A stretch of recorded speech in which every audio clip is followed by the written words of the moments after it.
Friends, welcome to my cooking channel. So ನಾನು ಇವತ್ತೇನು ಅಂದರೆ ಸಿಂಪಲಾಗಿ ಒಂದು ಸೋಯಾ ಕರಿ ಮಾಡೋದು ಹೇಗೆ ಅಂತ ಹೇಳ್ಕೊಡ್ತೀನಿ. ಇದು ಊಟಕ್ಕೆ ಸೈಡ್ ಡಿಶ್ ಆಗಿ ತುಂಬ ಚೆನ್ನಾಗಿರುತ್ತೆ.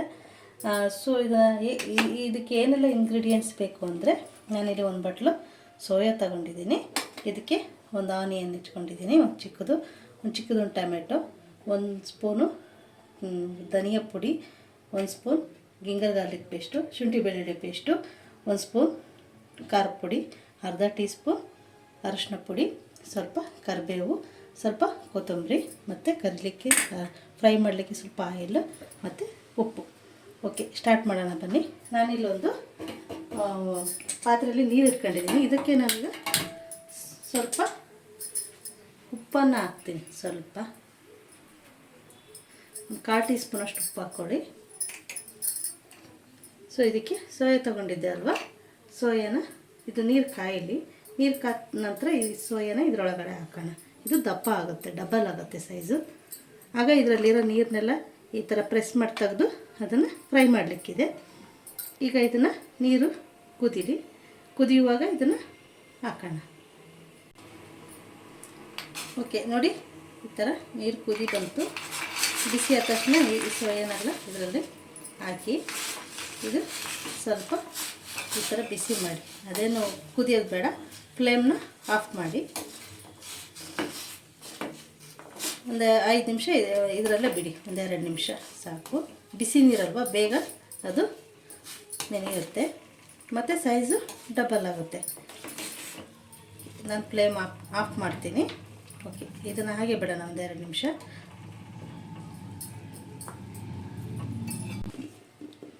ಓಕೆ ಫ್ರೆಂಡ್ಸ್, ನೋಡಿ ಈ ಥರ 2-3 ಮಿನಿಟ್ಸು ಆ ನೀರಲ್ಲೇ, ಕುದಿಯೋ ನೀರಲ್ಲಿ ಬಿಟ್ಬಿಡಿ. ಈ ಥರ ನೋಡಿ ಸೈಜ್ ಡಬಲ್ ಆಗುತ್ತೆ.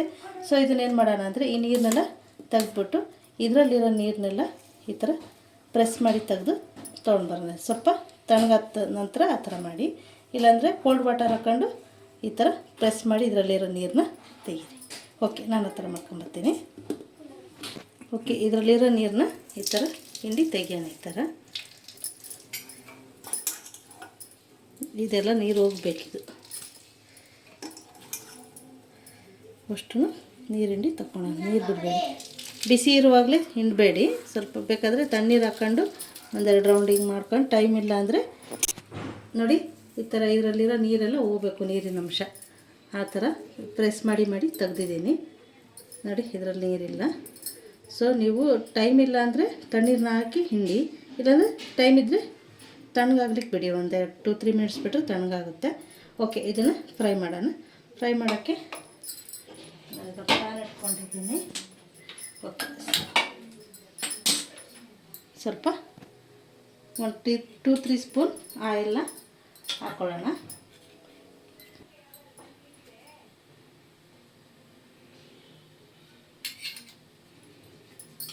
ಟೂ 3 ಸ್ಪೂನ್ ಆಯಿಲ್ ಹಾಕ್ಕೊಂಡಿದ್ದೀನಿ. ಇದಕ್ಕೆ ಬೇಕಾದರೆ ನೀವು ಸ್ವಲ್ಪ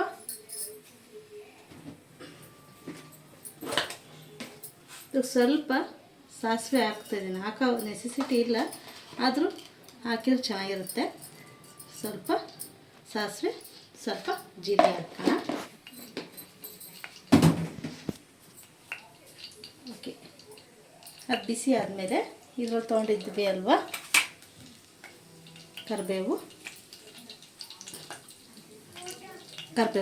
ಹಾಕೋಣ.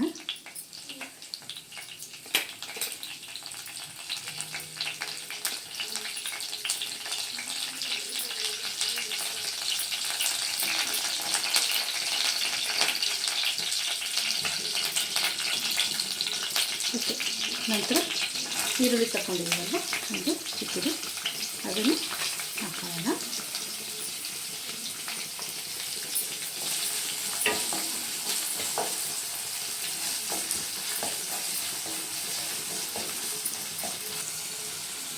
ಈರುಳ್ಳಿ ಫ್ರೈ ಆದ ತಕ್ಷಣ ಟೊಮೆಟೊ ಹಾಕೋಣ.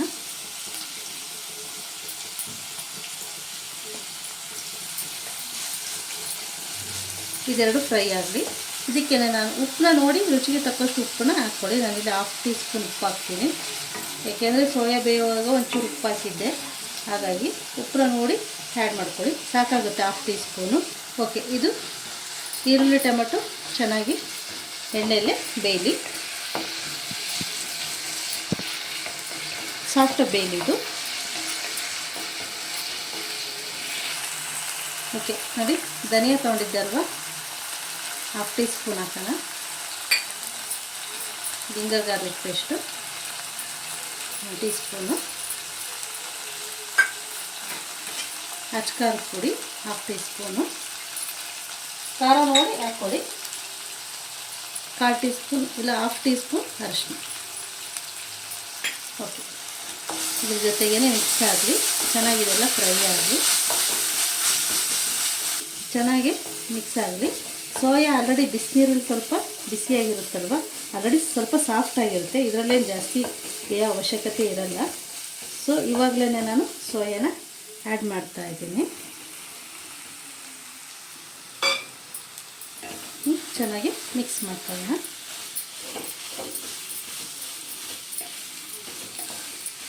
ಓಕೆ, ಈಗ ಇದಕ್ಕೆ ನಾವು ಸ್ವಲ್ಪ ಬೇಕಾದರೆ ಅದು ಬೇಯಬೇಕಲ್ವ, ಇದಕ್ಕೊಂದು 2 ಸ್ಪೂನಷ್ಟು ನೀರನ್ನ ಆ್ಯಡ್ ಮಾಡ್ತೀನಿ. ಇದಕ್ಕೊಂದು 2 ಸ್ಪೂನಷ್ಟು ನೀರನ್ನ ಆ್ಯಡ್ ಮಾಡಿ. ಯಾಕೆ ನಾವು ಬೇಯಬೇಕಲ್ವ ಸ್ವಲ್ಪ, ಹಾಗಾಗಿ ನೀರೆಲ್ಲ ಡ್ರೈ ಆಗೋವರೆಗೂ ಅದನ್ನು ಚೆನ್ನಾಗಿ ಬೇಯಿಸಿ. ಅದಿನ್ನೂ ಸಾಫ್ಟ್ ಆದಷ್ಟು ತುಂಬ ಟೇಸ್ಟ್ ಇರುತ್ತೆ ಫ್ರೆಂಡ್ಸ್, ತುಂಬ ಚೆನ್ನಾಗಿರುತ್ತೆ ಊಟಕ್ಕೆಲ್ಲ, ರೈಸ್ ಸಾಂಬಾರು ಮತ್ತು. ಓಕೆ, ಇದು ಚೆನ್ನಾಗಿ ಫ್ರೈ ಆಗಲಿ. ಈ ಥರ ಆ ನೀರು ಡ್ರೈ ಆಗೋವರೆಗೂ ಚೆನ್ನಾಗಿ ಬೇಯಿಸಿ. ಇದು ಬೇಯಬೇಕು, ಚೆನ್ನಾಗಿ ಬೆಂದರೆ ಚೆನ್ನಾಗಿ ರುಚಿಯಾಗಿರುತ್ತೆ. ಸೊ ನಿಮಗೆ ಇನ್ನೊಂದು ಸ್ವಲ್ಪ ನೀರು ಬೇಕು ಅಂದರೆ ಇನ್ನೊಂದು 2 ಸ್ಪೂನ್ ನೀರನ್ನ ಆ್ಯಡ್ ಮಾಡಿ. ಅದು ಬೇಯೋವರೆಗೂ ಒಂದು 3-4 ಮಿನಿಟ್ಸ್ ಬೇಯಿಸಿದರೆ ಸಾಕಾಗುತ್ತೆ. ಆಲ್ರೆಡಿ ಬೆಂದಿದೆ ನೋಡಿ, ಗೊತ್ತಾಗುತ್ತೆ, ಈ ಥರ ಕಟ್ ಮಾಡುವ ಕಟ್ಟಾಗುತ್ತೆ. ಓಕೆ, ಚೆನ್ನಾಗಿ ಬೇಯಲಿ. ಓಕೆ ಫ್ರೆಂಡ್ಸ್, ನೋಡಿ ನೀರೆಲ್ಲ ಡ್ರೈ ಆಗಿದೆ, ನೋಡಿ ಚೆನ್ನಾಗೂ ಬೆಂದಿದೆ. ಚೆನ್ನಾಗಿ ಬೇಯಿಸಿ ಒಂದು 5 ಮಿನಿಟ್ಸು, ಚೆನ್ನಾಗಿರುತ್ತೆ, ಬೆಂದಷ್ಟು ಟೇಸ್ಟಾಗಿರುತ್ತೆ. ಓಕೆ, ಇದಕ್ಕೇನಂದರೆ ಲಾಸ್ಟಲ್ಲಿ ಕೊತ್ತಂಬರಿನ ಆ್ಯಡ್ ಮಾಡ್ತಾಯಿದ್ದೀನಿ. ಕ್ವಿಕ್ಕಾಗುತ್ತೆ, ಒಂದು 10 ಮಿನಿಟ್ಸಲ್ಲೇ ಆಗಿಬಿಡುತ್ತೆ. ನೀರು ಚೆನ್ನಾಗಿ ಬಾಯ್ಲ್ಡ್ ಆಯಿತು ಅಂದರೆ ಆ ಬಾಯ್ಲ್ಡಲ್ಲಿ ಇದನ್ನು ಒಂದು 2-3 ಮಿನಿಟ್ಸ್ ನೆನೆ ಇಟ್ಬಿಟ್ರೆ ಅದರಲ್ಲೇ ಅರ್ಧ ಬೆಂದ್ಬಿಟ್ಟಿರುತ್ತೆ ಇದು, ಮತ್ತು ಬೇಗನೂ ಆಗುತ್ತೆ. ಓಕೆ ಫ್ರೆಂಡ್ಸ್, ನೋಡಿ ರೆಡಿ ಆಯಿತು, ಇದಾಗಿದೆ. ಈಗ ಬೌಲ್ಗೆ ಸರ್ವ್ ಮಾಡ್ಕೊಳ್ತೀನಿ. ಮತ್ತು ನೀವು ಇದಕ್ಕೆ ಏನಾದರೂ ಗರಂ ಮಸಾಲ ಬೇಕು ಅಂದರೆ ಆ್ಯಡ್ ಮಾಡಿ. ನಾನು ಮಸಾಲ ಏನೂ ಹಾಕಿಲ್ಲ, ಸೊ ಸಿಂಪಲ್ಲಾಗಿ ಮಾಡಿದ್ದೀನಿ. ಸೊ ಊಟಕ್ಕೆ ತುಂಬ ಚೆನ್ನಾಗಿರುತ್ತೆ ಇದು, ರೈಸ್ ಸಾಂಬಾರಿಗೆ, ಮುದ್ದೆ ಸಾಂಬಾರಿಗೆ ಸೈಡ್ ಡಿಶ್ಶಾಗಿ ತುಂಬ ಚೆನ್ನಾಗಿರುತ್ತೆ. ನಿಮಗೆ ಇದು ಗ್ರೇವಿ ಥರ ಬೇಕು ಅಂದರೆ ಇದಕ್ಕೆ ಸ್ವಲ್ಪ ತೆಂಗಿನಕಾಯಿನ ರುಬ್ಬಾಕಿ ಪರ್ಫೆಕ್ಟಾಗುತ್ತೆ. ಮಸಾಲ ಬೇಕಾದರೆ ಅದಕ್ಕೆ ಚಕ್ಕೆ, ಏಲಕ್ಕಿ, ಲವಂಗ ಹಾಕಿ ರುಬ್ಬಾಕಿ. ಇಲ್ಲಾಂದರೆ ನಾರ್ಮಲ್ ಸಿಂಪಲಾಗಿ ಸಾಕು ಅಂದರೆ ಈ ಮೆಥಡಲ್ಲಿ ಮಾಡಿದ್ರೆ ಸಾಕಾಗುತ್ತೆ. ತುಂಬ ಚೆನ್ನಾಗಿರುತ್ತೆ, ಬೇಗನೆ ಆಗುತ್ತೆ, ಟೇಸ್ಟಿಯಾಗಿರುತ್ತೆ. ಸೊ ನಾನು ಟೇಸ್ಟ್ ಮಾಡ್ತಾಯಿದ್ದೀನಿ, ತುಂಬ ಚೆನ್ನಾಗಿದೆ. ಸೊ ನೀವೊಂದು ಸಲ ಖಂಡಿತ ಟ್ರೈ ಮಾಡಿ, ತುಂಬ ಚೆನ್ನಾಗಿ ಬರುತ್ತೆ. ಯಾರೆಲ್ಲ ನಮ್ಮ ಚಾನಲ್ನ ಹೊಸ್ದಾಗಿ ನೋಡ್ತಾ ಇದ್ದೀರಾ ಪ್ಲೀಸ್ ಸಬ್ಸ್ಕ್ರೈಬ್ ಆಗಿ, ಮತ್ತು ಲೈಕ್ ಮಾಡಿ, ಶೇರ್ ಮಾಡಿ, ಕಮೆಂಟ್ ಮಾಡಿ, ಮತ್ತು ನನಗೆ ಹೇಗೆ ಬಂತು ಅಂತ ನನಗೆ ಕಮೆಂಟ್ ಮಾಡಿ ಹೇಳಿ. ಮತ್ತು ನಾನು ನಿಮಗೆ ನೆಕ್ಸ್ಟ್ ರೆಸಿಪಿಯೊಂದಿಗೆ ನಾನು ನಿಮ್ಮನ್ನ ಭೇಟಿ ಆಗ್ತೀನಿ. Bye, thank you, have a good day.